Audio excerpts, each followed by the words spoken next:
We're looking at number 14 on the exam 2 review. So these are going to be our word problems. The first one we have is the sum of two numbers is 32. One number is 3 times the other. We want to find both numbers. So I'm going to start by letting x be one of my numbers. I'm going to go ahead and let x be the small number. And I'm doing this because I know one number is 3 times the other. So if x is my small number, then 3 times x would be my big number. All right, now I know that the sum of the two numbers is 32. So if I add together the small number plus the big number, that should give me 32. Okay, if I put my similar terms together, 4x equals 32, and I get x equals 8. Now remember, we have to make sure we answered the question. So I know that 8 is my small number. I know the big number is going to be 3 times x, so I'm just going to go back, say, okay, that would be 3 times 8, so that would give me 24.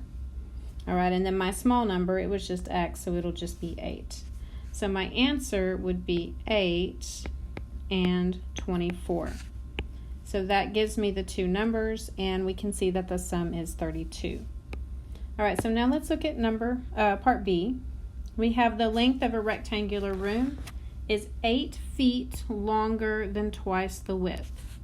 If the perimeter is 208 feet, what are the room's dimensions? All right, I like to draw a picture.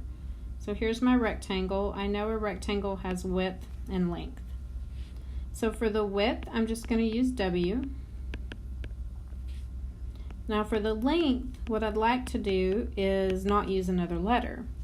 So if I know the length is 8 feet longer than twice the width, that should be 8 plus twice the width, which would be 2W. All right, and remember, I also know that my perimeter is 208. So your formula for perimeter is just adding up all four sides, and there's 2 lengths and there's 2 widths. So we get perimeter equals 2L plus 2W. Well, I know that my perimeter is 208, and remember, I know that my length is 8 plus 2W, and then my width is just W. So I'm taking this for my length and putting it here. And then this is my width, I'm putting it here. And then this is my perimeter, and I'm putting it here. Okay, so just plugging in everything that you know. So if I distribute the 2, I get 16 plus 4W plus 2W on the right-hand side. And that's going to give me 16 plus 6W. So now I just need to solve that for W. So I end up with 192 equals 6W. And when you divide that by 6, you get W equals 32. So I've got to make sure I answer the question. I'm asked for the room's dimensions. So I already found the width. I know that it's 32 feet. But now I have to find the length. So remember that it's 8 plus 2W, so it'll be 8 plus 2 times 32, because now I know that W is 32. So that'll be 8 plus 64, which comes out to be 72, I believe. All right, and then I have both dimensions. All right, so C is one of the trickier ones. It is dealing with simple interest. So remember, the formula that we use is I equals PRT. Excuse me. All right, so Helen invested a total of $10,000 into 2 accounts. Part of it's in an account that pays 6% annual interest, and the rest is in an account that pays 4%.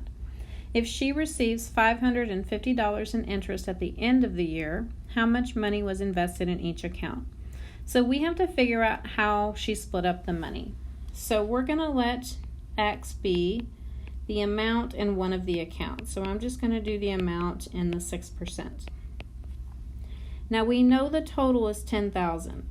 So if you know the sum and you know one number, to get the other number, you take the sum and then you minus the one you know. So that's going to be 10,000 minus x, and that's going to be the amount in the 4%. And we're given that the total interest is $550.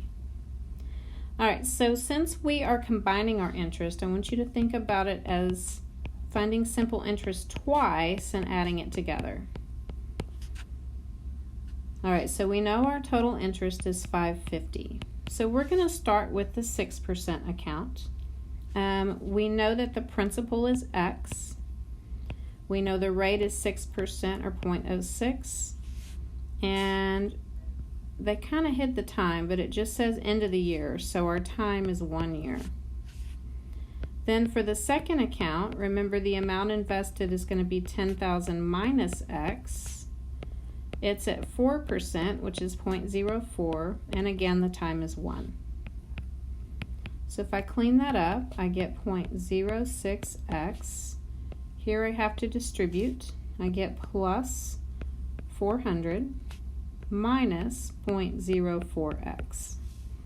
Okay, I'm going to put those similar terms together. I get 550 equals 0.02x plus 400. Okay, minus 400 to both sides. And I get 150 equals 0.02x. I divide both sides by 0.02. And x comes out to be 7,500. All right, so I need the amount in each account. So I just found that there's 7,500 for x, and remember that is the amount in the 6%. So that's how much we're investing at 6%.